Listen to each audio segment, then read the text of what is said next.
What's up, everybody? Welcome back to Life You Have with Tez. That's me. And today we're going to talk about money management in marriage. So, are you the breadwinner or are you a super spender? Let's get into it. But before we do that, make sure you tap that like button and subscribe if you want more financial information. All right. So what we need to know is it is important that you learn early that your two incomes is now one income, because all that hiding money and opening up separate savings accounts and all that stuff, that's for the birds. and I know they tell you guys to plan an escape, or at least like if something goes sideways with you guys, which you should know if things are gonna go sideways with you and not sit around and be in denial. But if your relationship is not going sideways and there's really no problem, then all you're doing is preparing an exit strategy because you want to leave. So with that said, I got 5 ways that you can manage your money in a marriage with a relationship that is pretty good. Number 1, what you need to do is you need to sit down and budget. You just sit down with each other and you need to have money talks. You need to have money meetings, as I called it in another video. Basically, you need to say, look, this is what we have. This is how much we have together. We're gonna include all of this income that we're doing. We're gonna put it all on the table and we're going to write out a budget for this. What are we going to do with this money? Are we gonna use your check to pay for the groceries, or we're going to use my check? Are we going to put it on your credit card so we can build your credit because my credit is good? You're going to sit down, you're going to talk about all that. If you guys combined income is $6,000 a month, you really only need one person's income. The rest of that, you could actually throw somebody else's whole income into a money market account and make more of an interest off of that money while you guys are just living off one. But some people don't want to do that. Some people want to use both of theirs, or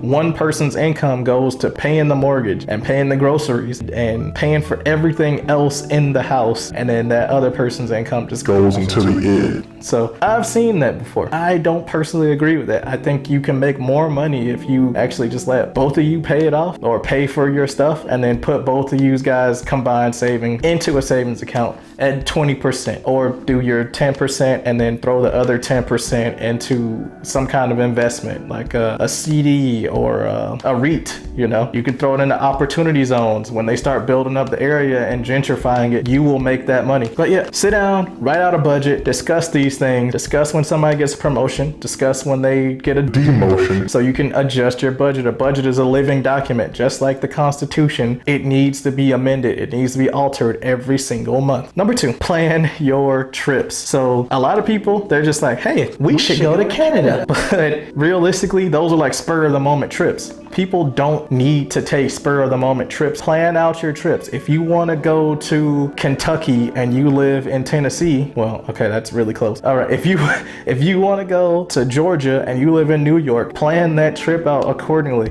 This is all the stuff you should be doing when you're doing your budget anyway. You're having that talk, you're like, hey, where's some places we want to go? Oh, I want to go to Niagara Falls. Okay, let's go to Niagara Falls. We know that the hotel over there costs $96 a night. I know, because when I was a recruiter, I used to take people to Niagara Falls MEPS, Buffalo, New York MEPS, but we used to stay in the hotel that's right across from Niagara Falls. But it might not be that much now during the pandemic because they can't get anybody. But what I'm saying is plan out all those trips and put it in your budget, because when you're putting that money away in your savings, you can say, hey, would you like to save for going to Canada or going to Kentucky or going to Massachusetts? We can spend a weekend in Boston, something like that. I don't know. Number 3, discuss the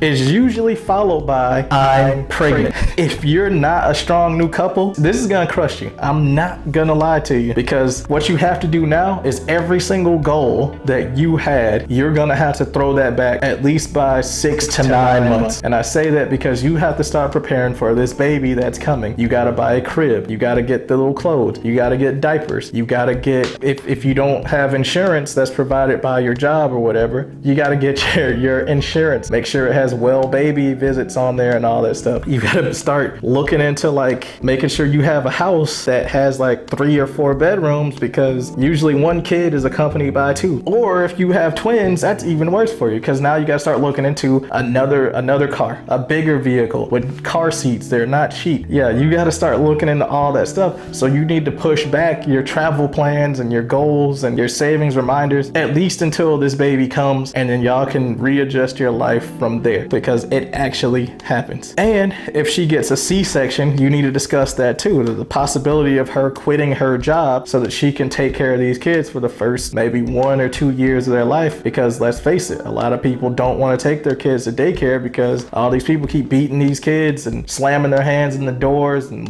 making them come home with no finger and all that other stuff. You really think that your wife is gonna let her kid go to a place where they could be beaten? Think about it like that. Babies ain't cheap. Kids are not cheap. Teenagers are not cheap. You see where I'm going with this? Plan it. Number 4, insurance plans. Are you going on his insurance? You going on her insurance? Is she even gonna keep her insurance? What's going on with it? You need to discuss that. You need to talk about it. You need to shop around. Maybe there's better rates at all. Maybe both of you need to switch your insurances and go to a different plan. Maybe you don't even have life insurance. Well, now that you need to be thinking about other people because now you're just married, you need to think about what do we need now? We need a long-term life insurance plan, or are we just gonna do this whole thing? Think about all that stuff. That's all the stuff you should be talking about and coming together as a couple. I can't tell you that. I'm just some random guy. Number 5, last name change. So there's a growing trend among women these days and some men that they don't want to take their husband's last name. That's understandable. You do you. But you should know that if you do decide to take your husband's last name, or let's go down the scenario of you didn't take your husband's last name, it's gonna be harder for you to travel overseas if you have kids. The reason why is because your name is different from everybody else's names, and different foreign governments don't take to that very well. They think that, like, I'll give you a perfect example. Germany. If you have a different last name than your biological child, then they will hold your child until you can prove that you birthed this child. Even if you're carrying their passports and all that stuff, if you're not carrying that person's birth certificate, you're not getting into or out of that country. I had to deal with it with my ex-wife and my daughter. My ex-wife does not have my last name, and so my daughter does. So every time that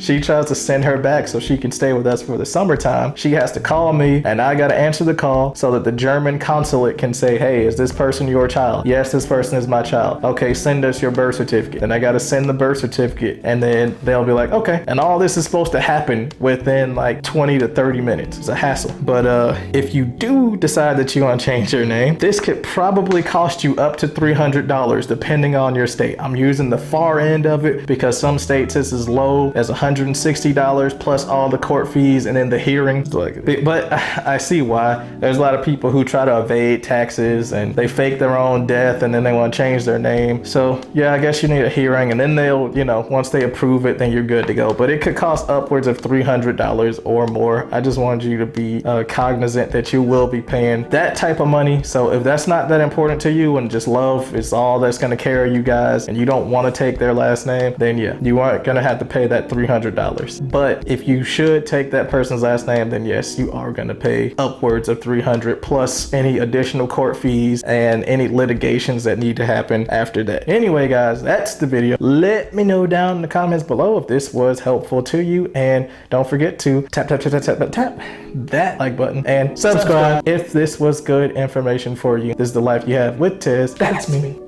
Peace out.